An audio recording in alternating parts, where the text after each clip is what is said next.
ataupun objek 2D, kalian juga tambahin kamera, lighting, image dan lain-lain ya.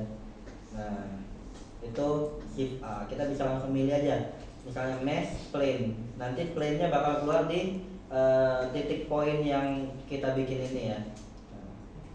Nah, ini plane-nya. Tuh. Nah, ini saya hide aja dulu.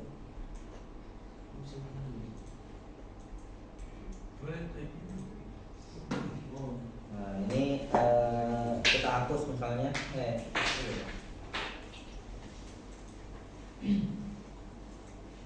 Nah, kosong. Kalau mau hapus tadi klik X ya. Pertama kita bikin dulu misalnya cube di sini. Nah, kita select dulu apa namanya objeknya, klik X, delete. Gitu ya. Nah, itu tadi bikin objek yang bisa kita bikin banyak banget. Nih, kita klik shift A aja dulu, shift A. Ini ada mesh plane, plane-nya ini cuman ini doang, apa namanya, objek 2 dimensi ya, bentuk kotak. Lalu kalau cube itu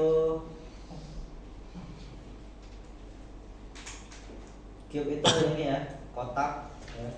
Terus ada lagi circle, ada sphere, cylinder, cone dan lain-lain. Ini ada juga curve. Nanti kalian bisa cobain aja. Ini ada teks juga.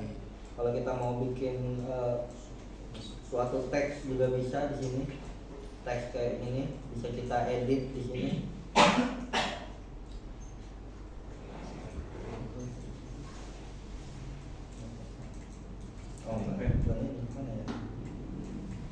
Font, texture, paragraph, alignment, spacing, text box.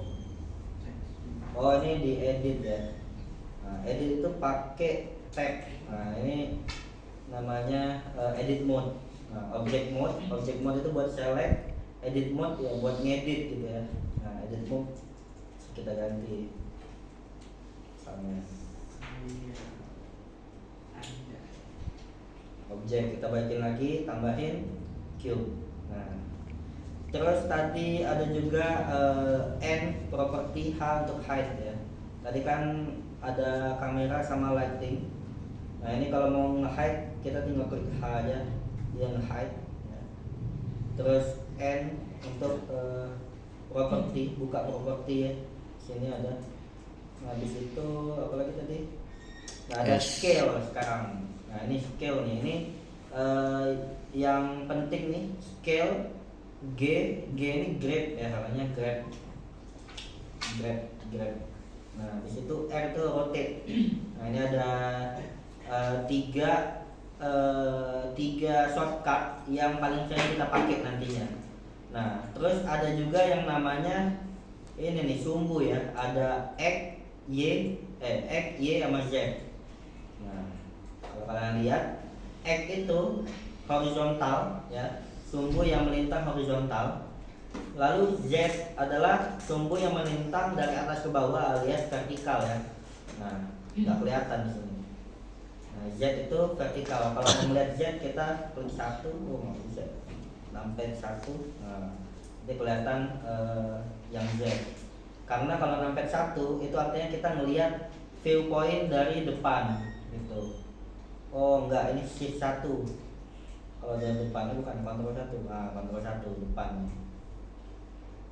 Artinya kita lagi ngelihat facing bagian depan daripada objek ini ya. Bisa saya klik kontrol 1 di sini. Nah, dia lagi ngelihat ke depan nih. Tampilan ortografik ya. Nah, jadi kayak 2D aja gitu, padahal dia 3D. Nah, itu tadi ini ya, X, Y, Z ini kalian harus ingetin. Kalian cukup lihat aja nih, kalau mau ke kiri ke kanan berarti X nih, kelihatan ya garisnya bentang warna merah. Terus kalau mau ke depan ke belakang itu Y ya, Y. Nah, kalau mau ke atas dan ke bawah itu Z gitu. Nah, tadi ada shortcut namanya S atau scale. Jadi scale ini sesuai dengan namanya itu untuk membesar kecilkan suatu objek. Pertama kita klik dulu objeknya, kita klik S. Nah, maka objeknya bisa besar dan kecil tergantung mouse kita tarik nih. Kita harus tarik mouse-nya. mouse-nya jauhkan dari pointer yang di tengah itu ya. Maka dari itu kalau ketika kita mau nge-scale nge-scale objek, mouse kita jangan jauh-jauh. Kalau mouse kita kejauhan, kita klik S. Nah, kita susah lambat nanti ngecilinnya. Tapi kalau mouse kita dekat sini, deketin dari ini ya pointernya. Nah, mudah gitu ya. Terus untuk nge-cancel gede kecil ini itu klik kanan. Nah, nggak jadi nih mau digedein, klik kanan aja, tinggal klik kanan, gitu ya. Nah, terus tadi apa itu XYZ tadi? Nah, di sini kalau kalian lihat ada SX, SY, SZ, SZ gitu ya. Nah, ini fungsinya adalah untuk membesar kecilkan. Jadi S itu kan untuk membesar kecilkan kan, tapi dengan di sumbu tertentu doang. Misal, saya klik S nih, tapi saya mau besarin cuman di sumbu Y doang. Saya klik Y habis itu. Nah, maka yang besar dan kecil itu cuma di sumbu Y doang. Gitu. Begitu juga sumbu X. Saya undo dulu, klik kanan. Nah, begitu juga sumbu X. Berarti habis saya klik S, saya klik apa nih biar yang gede ini sumbu X doang. X. Nah, ditarik, dikecilin. Nah, udah. Terus saya mau bikin dia gepek nih, kecil gitu. Berarti sumbu apa yang bakal saya kecilin? Z ya. Karena Z itu dari atas ke bawah atau vertikal. Nah, saya klik S, habis itu klik Z. Saya deketin dia bakal ngecil, saya jauhin bakal manjang. Gitu ya. Nah, itu satu shortcut yang paling sering kita pakai pastinya nanti. Lalu ada lagi shortcut yang bakal sering lagi kita pakai, itu namanya G. G itu kalau ininya tuh grab ya, move tapi di sini karena emang buat nge-move gitu, buat mindahin. Misalnya saya udah ngeklik suatu objek nih.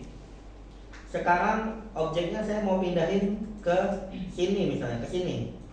Saya nggak perlu tarik objeknya begini, nggak bakal bisa ditarik ya pakai mouse. Tapi kita cuma perlu klik shortcut G. Nah, maka dia bakal geser. Saya mau napasin tadi kan, klik kiri aja tinggal, dia nyampe gitu. Tapi kalau mau nggak jadi ya Ctrl Z. Atau G, waduh nggak sengaja nih klik G, klik kanan, berarti dia balik lagi ke tengah dia. Nah, terus saya mau dia ini gerak, tapi cuma di sumbu Y doang. Pertama klik apa saya? Biar dia bergerak. G. Ngapain G ya? Dia benar-benar nggak bisa. G. Nah, ini udah gerak nih. Tapi saya mau geraknya cuma di sumbu Y doang. Gimana caranya?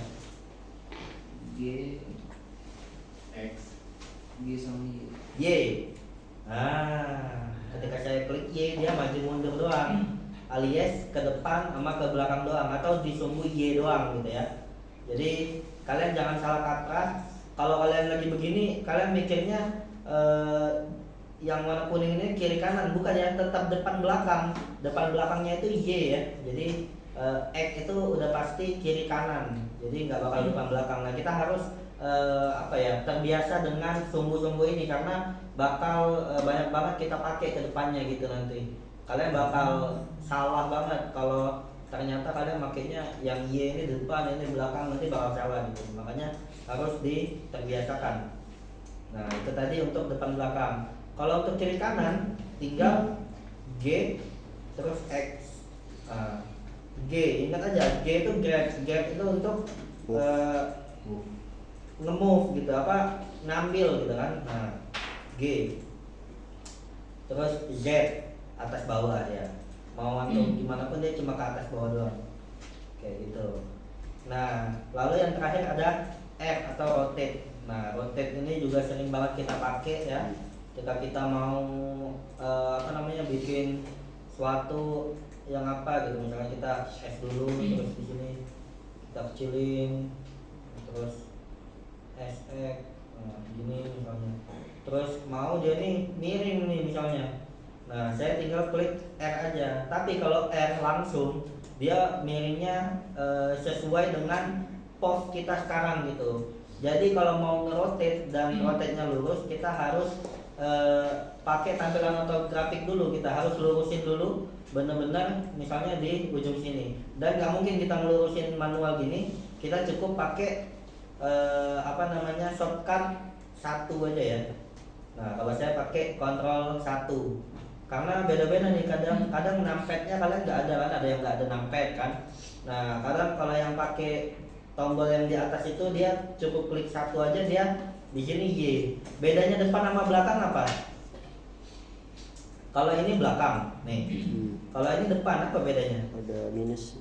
Di bawah di atas. Enggak, sama-sama depan belakang nih, sama. Nah, ini belakang nih, ini depan. Yang belakang media. Nah, yang belakang itu min Y tulisannya ya, min Y. Tapi kalau yang depan nih Ctrl 1. Kalau saya Ctrl 1, tapi kalau yang biasanya klik 1 aja itu udah Y ya, udah di depan. Nah, ini tulisannya ya, lihat shortcutnya keluar di situ. Numpad 1 gitu. Nah, kalau yang ini juga Ctrl numpad 1. Nah. Oke ya. Nah, ini depan dan belakang. Nah, tadi rotate balik lagi. Saya mau dia ngerotate dia tuh yang ini tuh ke atas gitu. Jadi yang panjangnya ke atas. Sebenarnya nggak usah di-rotate, tinggal dibikin aja. Cuman mungkin 45 derajat gitu ya. Rotate. Nah, dia bakal ngerotate. Nah, tinggal kita klik aja gitu. Nah, kita lihat dia bakal lurus nih rotate-nya. Nggak kayak yang tadi gitu, mencong-mencong ya. Nah, itu rotate, kita kembaliin lagi. Tadi rotate-nya sama ya, sama kayak sebenarnya bisa juga kayak gini. Rotate Y misalnya R Y. Nanti yang bakal ngerotate itu dari bagian Y doang. Atau R nah misalnya saya mau ngerotate bagian ini doang ya. R Y tadi kan. Mana enggak kepencet. R Y. Nah, dia bakal gini. Terus kalau mau dari bagian X-nya doang, RX. Nah, dia bakal begini ya. Nih, RX. Nah, begitu juga dengan Z, RZ. Nah, gitu ya. Atau bisa juga, misalnya kita mau spesifik nih, rotate-nya mau 45 derajat. Kita tinggal gini aja, R. Nah, 45, enter. Dia 45 derajat rotate-nya gitu. R kosong, nggak bisa ya, 180 kan nggak bisa ya. Karena ini udah 180, kayaknya harus dibalikin lagi ya. Karena udah nggak ini nih, R-nya di sini aja. R 90, nah lurus ya. No, R 90, enter. Tapi dia nggak lurus kayak gini ya, karena saya nggak pakai tampilan ortografik gitu. Kalau saya klik ini 1 dulu baru nih R 90 tadi. Nah, jadi 119 itu. R 90. Nah, ini udah bener nih. Nah, terus juga mungkin kalian nggak tahu nih, saya dari tadi gimana nih dia biar bisa gerak-gerak kayak gini ya. Itu pakai ini nih scroll ini nih. Nah, scroll ini kalau mau ngezoom tinggal scroll aja gitu ya. Scroll ke depan itu ngezoom, ke belakang itu zoom out gitu. Terus kalau mau pindahin ininya, mau melihat tampilan lainnya, misalnya tampilan kiri, itu ditahan nih zoom ininya si scrollingnya ini ditahan. Nah, nanti dia bisa gerakin kayak gini. Terus kalau mau pindah tempat gitu, nggak mau ngeliatin ini gitu, itu bisa juga ya. Nah, itu sambil tahan shift. Nah, nanti kalau sambil tahan shift dia bakal pindah tempat kayak gini. Oke ya. Nah, itu aja dulu ya. Udah habis podcastnya. Nanti kita lanjutin lagi. Nah, ini numpad udah saya kasih tahu juga tadi, 137 ya. Nanti ya ini kalian coba aja sendiri. Oke. Nanti Kita lanjut besok. Oke, mungkin cukup sekian untuk hari ini. Kita tutup dengan sama-sama membaca doa kafaratul majelis.